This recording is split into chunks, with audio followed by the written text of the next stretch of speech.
Hello and welcome to the Devil Cyborg Podcast. It is episode 26 and the days keep coming and they don't stop coming. I'm currently at my family home, which I don't know if this makes this podcast a bit more awkward or not, but we're going to kick through it and hopefully everything goes fine enough. You may notice I'm not speaking in my general excitedness or my loudness, I don't know. I kind of can't be loud, I guess. I don't know. But either way, let's kick things off and hopefully it'll be fine. So, what can we talk about? Well, there's a bit we can talk about. What about if we talk about, what's happened to me? Well, what's happened to me since Thursday? Well, after Thursday happened, when nothing really happened on a Thursday, I went home on Friday, which is always good. I'm still at home. It's kind of been like a bit of a week thing, because, yeah, it actually is a week here.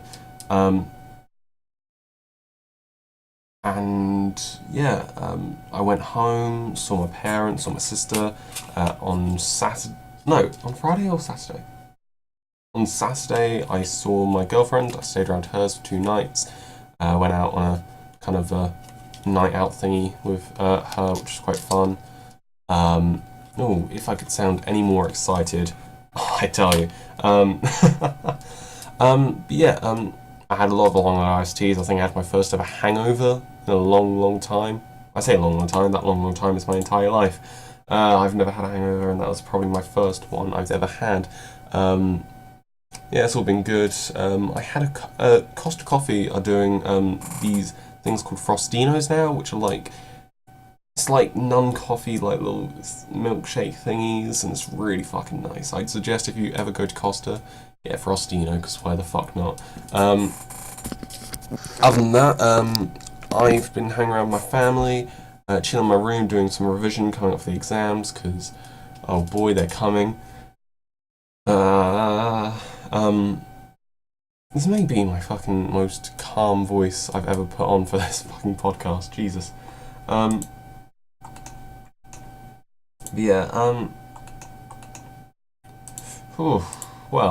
What else is happening? I saw my grandparents today. Remember, this is Wednesday. I record on Wednesday unless everything goes to shit, so then I record on a Thursday, but I can't tomorrow, because on tomorrow, which is a Thursday, which is today if you're watching now, or yesterday or days before if you're watching later, I'm going to IKEA, which is always a lovely breakfast. It's been a very relaxing week, just helping me relieve stress, I guess. Yeah, it's been pretty good. Other than that, not much has really happened. There was one thing. I was in a personal server with some friends from a server I used to be in, and they're now setting up a little eFed, which is like a sort fictional wrestling promotion inside that server, which is actually quite fun. It was already existing, but they've moved it to there now, and it started in the server that I'm not able to go in anymore, so I'm quite happy it's headed over here now. Other than that, let's transition into the wrestling part of this podcast, the fun parts, if you say so myself. And if we go through it, let's go through Raw. As I've said before, Raw is the worst show. So let's see. So, what happened on Raw? Well, Finn Balor and Braun Strowman had a bit of a talk because they're in Money in the Bank. They had a match. Finn Balor defeated Braun Strowman by disqualification, apparently. How did he lose by disqualification?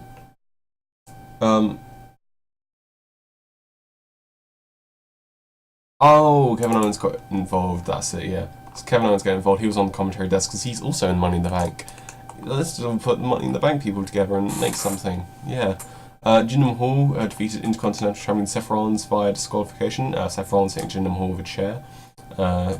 Seth Rollins then celebrated on top of the announce table and was hit straight in the back with a guitar by Elias.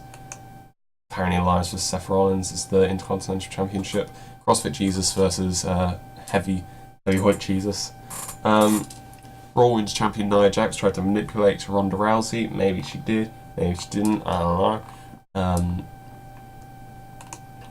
I feel like I'm rushing through this, but in honesty, that is basically what it is. The Raw Tag Team Champions, Deleters of Worlds, defeated the Ascension. The Ascension are going to lose anyway, in honesty. But the B Team, who are currently undefeated, held a Memorial Day Tag Team Barbecue celebration. I suggest you don't watch it because it's absolutely awful. Fucking hell, I don't even want to talk about it. Kevin Owens defeated Bobby Roode in a Money in the Bank hype match. Why? And then Braun Strowman came out again. Oh, dear. Like, Money in the Bank's a good one, but you don't have to have, like, everyone fighting each other. Like, literally, you already featured all 5 people from Raw.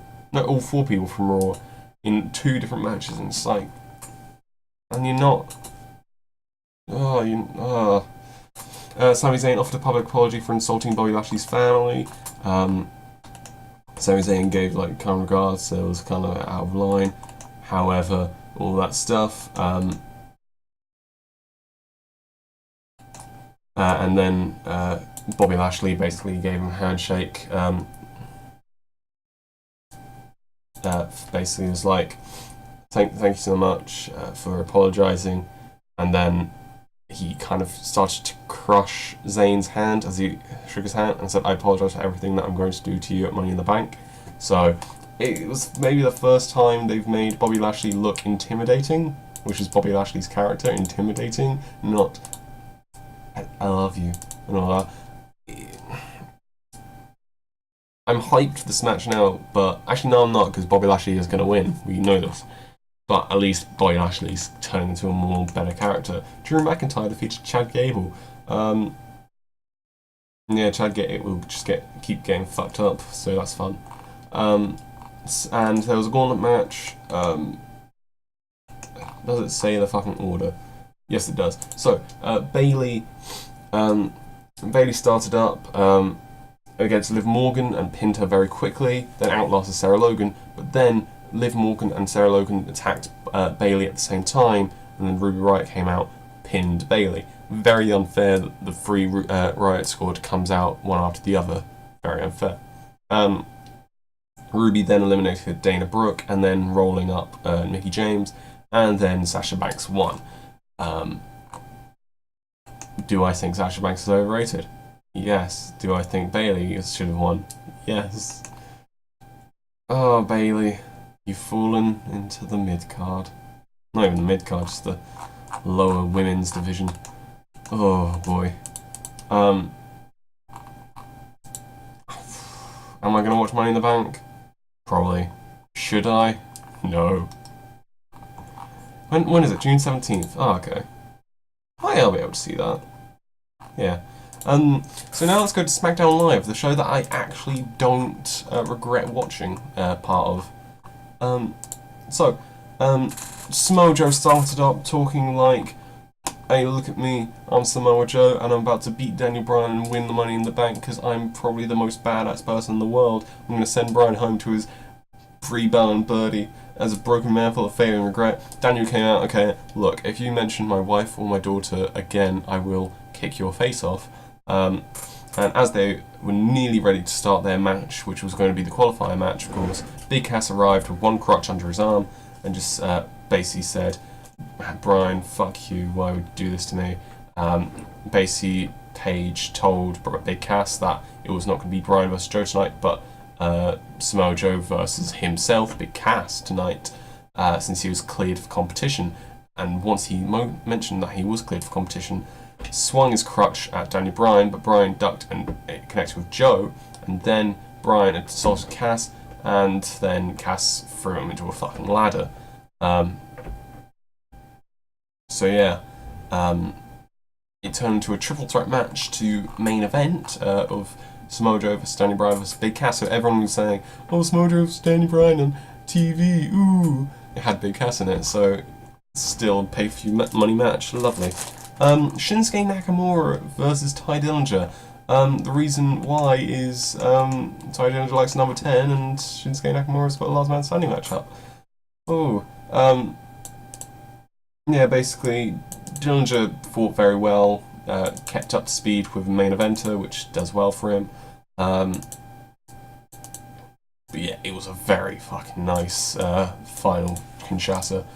And as the match ended, Shinsuke counted to 10 and was like, okay, I've beaten this guy down for 10. I'm about to beat down AJ to 10. And now, the segment you were all waiting for, the Naomi and Lana dance-off. Of course, both of them in Money in the Bank ladder match on June 17th. So what they do to hype it up? A dance-off, of course. The Glow and the Ravishing Russian just did some dance. The winner would be determined by the WWE Universe. Appeared that it was not really going to be a winner when they started dancing together. But then Lana, in a very swift move that I'm actually impressed by Lana, did a fucking neck breaker out of nowhere. And then a brawl broke out between Lana and Rusev Day versus Naomi and the Usos. But then, of course, Naomi and the Usos got wins because they're the popular ones, apparently. Actually, no, to be honest, they are the popular ones. The New Day defeated The Miz and The Bar. Of course, I guess a Money in the Bank hype thing. The Bar aren't in it, but one of New Day is and The Miz is. I guess The Miz is just The Bar's friend since TLC. But yeah, Biggie caught Miz in the big ending, and then all good. Yeah, still no something on who's gonna fucking win. So yeah.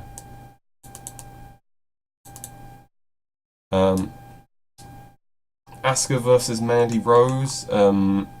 Asuka won, and Carmella was on commentary. Asuka. Yeah, it's a women's match. I see there's not much content to a women's match these days. And then Samoa Joe defeated Big Cass and Danny Bryan in a Money in the Bank qualifying match, with Big Cass beating down Danny Bryan after the match. So Samoa Joe goes into the Money in the Bank match, which I think everyone's thinking. But Big Cass and Danny Bryan still with their feud, which is pretty cool. So yeah.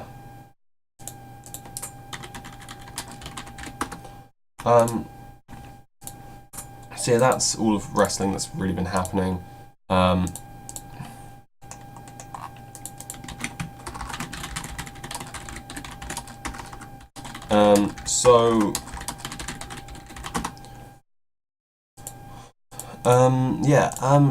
How about we go on to what's next on the list as always, and we go through the album reviews. That's it. We go through the album reviews. Woohoo! Do I remember what my most recent one was? No, you cannot. Wait a minute. If that was last Friday. Did I do any album review? I'm just going to double check which my last one was from the last one. Oh, okay. Alrighty. I think that was... Okay, we've got it. So...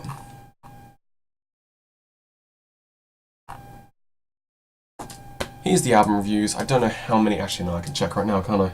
1, 2, 3... Oh, wait. We've done 10, I think. Yeah, we've done 10 this week. No, sorry. 9 this week. 9 albums to review. 9 albums to review. So let's start off with the first one. Hardwired to Self-Destruct by Metallica, the most recent album they've released.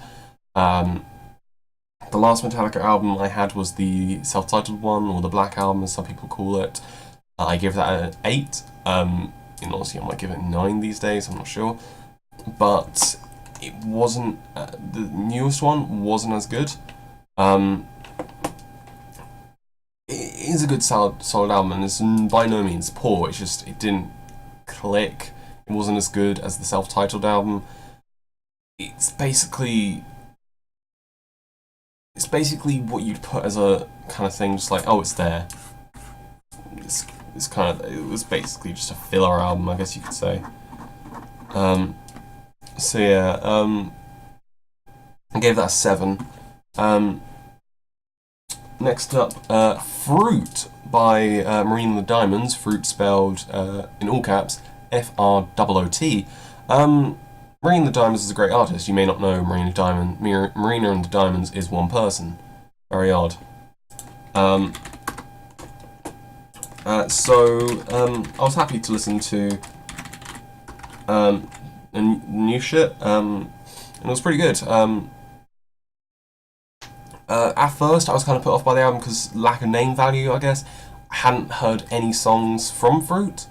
There were no hit singles or anything. Maybe if you are a fan of Marina and the Diamonds, you'd know, but I didn't know any. Luckily, it was a really enjoyable album, some amazing backing tracks, and some really chill songs that I would re-listen to.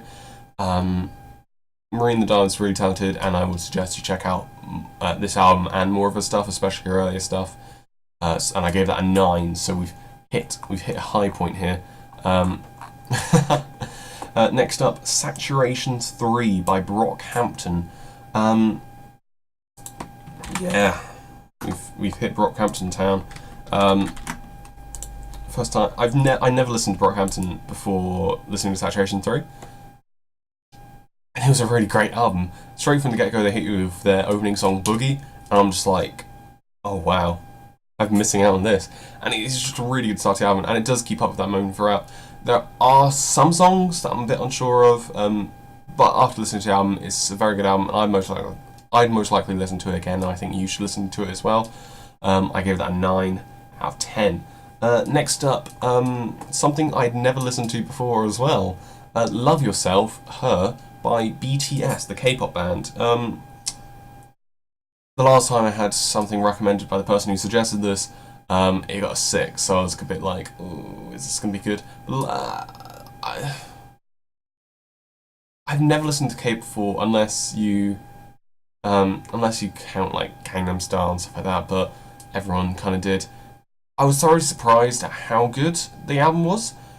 I had a kind of negative view on K-pop before I reviewed it, but now my views slightly changed. I think the mix of Western and Eastern music really blends well together, and it creates a feel-good boppy music album that, in honesty, I would re-listen to again. And I gave it an 8 out of 10. It wasn't like, didn't emotionally click with me, but it was a really good album. Next up, Nightmare by Avenged Sevenfold. The person who suggested this had 10s for every goddamn album they had suggested so far. Unfortunately, Avenged Sevenfold don't have the 10s in them, unfortunately. I was looking forward to it, in honesty. The person who had suggested me, I trusted quite well with bringing like bang songs and stuff like that. Unfortunately, it just wasn't good today.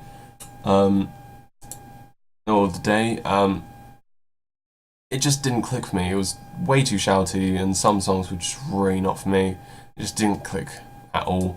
It's technically sound, and if you like stuff like Avenged Sevenfold, maybe you like it, but I wouldn't recommend it, in honesty. I gave it a 6 out of 10. So that was Nightmare by Avenged Sevenfold. Next up, Beer Bongs and Bentleys by Post Malone. Is everyone ready for this? Beer Bongs and Bentleys gets a 10 out of 10. Why? I think I figured out that maybe electronic music isn't my favourite genre, even though I gave Daft Punk's Discovery a 10 out of 10. 10 out of 10. I think the other 10 I have with Joji's In Tongues, and now this, I think I'm starting to like contemporary R&B a bit more. I have no idea. The album is really fucking great. The hit single Psycho is great if you listen to it. And all that stuff. That was the best way to sing it. Devil, come on. It's a chill album, and it's a bit the hit single is chill, but it's a bit mainstream as well, and it's kind of like my good mix and all that stuff. every other song on the album is really great, and I'd recommend and re-listen to this album. Post Malone's in the 10 Club, 10 out of 10. Next up, Avenged Sevenfold by Avenged Sevenfold. I wanted my opinion on Avenged Sevenfold to change by listening to this. It didn't. It was only just slightly better than Nightmare, but it just isn't higher than a 6. It's just really off. So 6 out of 10 for Avenged Sevenfold by Avenged Sevenfold. Next up, Feel Your Feelings, Fool by The Regrets. It's a pretty good album, I'll admit it. The punk and rebellious feel felt fresh, and it was quite well put together. Some of the songs are pretty good, but I didn't feel too entranced or clicked with it. Or entranced, kind of I didn't feel straight into the music. I didn't fully enjoy it, but it was a good album, and it gets an average score of a 7 out of 10.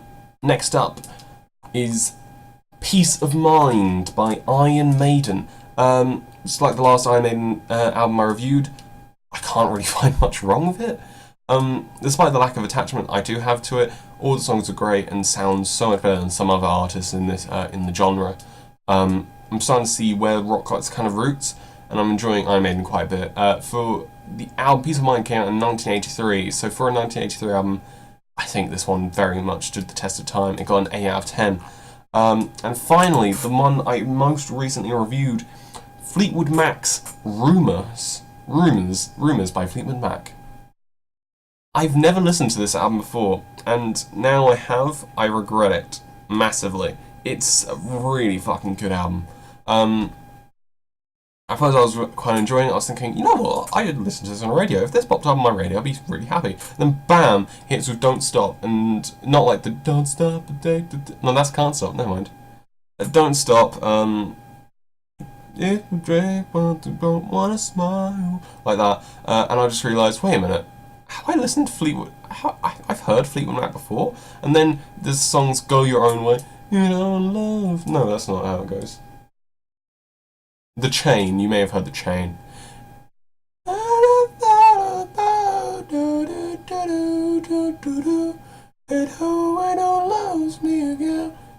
have no idea.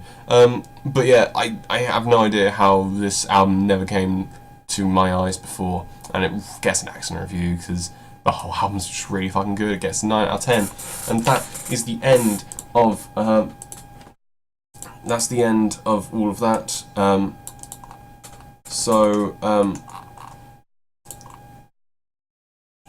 Jesus. So that's the end of that, and now we'll go to fuck's sake, having to delete some of the Q&A stuff because I recently posted it on a server, and oh boy. Okay.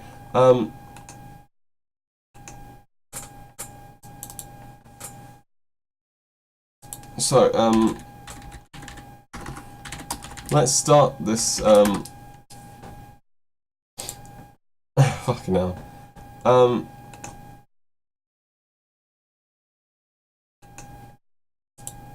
So the first question to start off this Q&A is Biggity Boys a diggity dog? Now you may recognise this. Sorry, I need to quickly. There we go. You may recognise this from Pitbull. From this Biggity Boys a diggity dog. Got him like Miley Cyrus clothes off. So this Biggity Boys diggity dog Timber.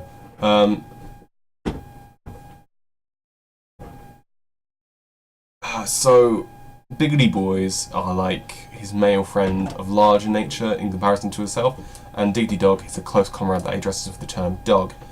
So this Biggity Boy is a Diggity Dog, so it's like a larger male friend that is a kind of close comrade.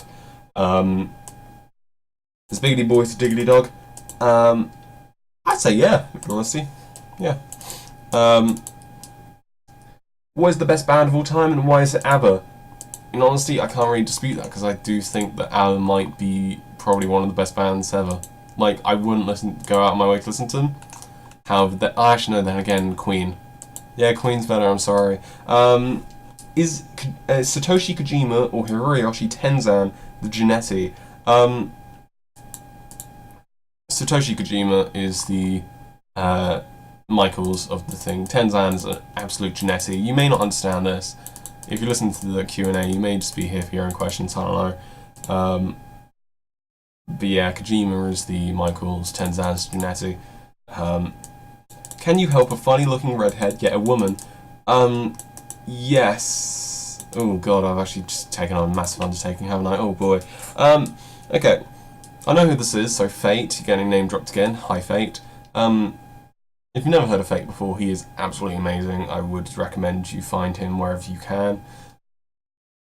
Fate, to get a woman, what you gotta do is walk straight in front of them and just say... Actually, to be honest, I don't even know.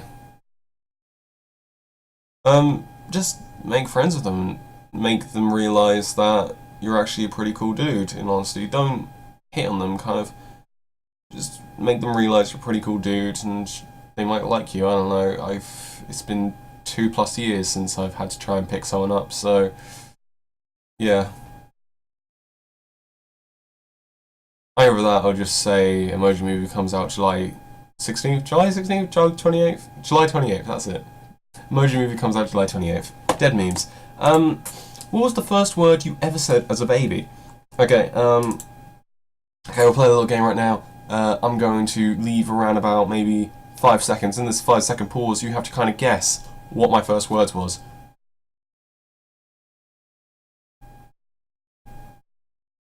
Did you guess it? My first ever word was, apparently, kettle. Probably explains my love for tea, really, doesn't it? Yeah. Ooh. Yeah, my first ever word was kettle. Don't know why, but it was kettle. Next up, will you make a visit to the States? If so, when? I feel like this is like a fucking answer for a fucking YouTuber. Jesus. Will you visit Brazil? All that stuff. Strangely enough, yes, I will be making a visit to the States, and I'll be visiting on late July into early August. Going on holiday to New Orleans, Galveston Beach, San Antonio, Austin, and Houston. So a big little road trip around the South. Should be a lot of fun. So yeah, I am making a visit to the States. Hope to see all my Devil Cyborg podcasters there. Whoa. I'll never say that again to Devil, Jesus. Has a wrestling match made you cry? And if so, which ones and why?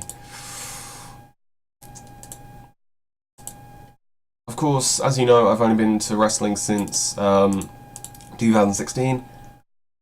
If I had to pick one wrestling match, because I think I've only really cried at one wrestling match, it's Golden Lovers versus the Young Bucks at Strong Style Evolved 2018.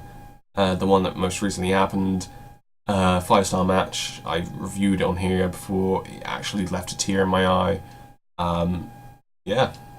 Golden Lovers versus Young Bucks, Strong Style Evolved. It was just emotional, storytelling was off the kilt. Brilliant. So that's where we're going to leave it all off.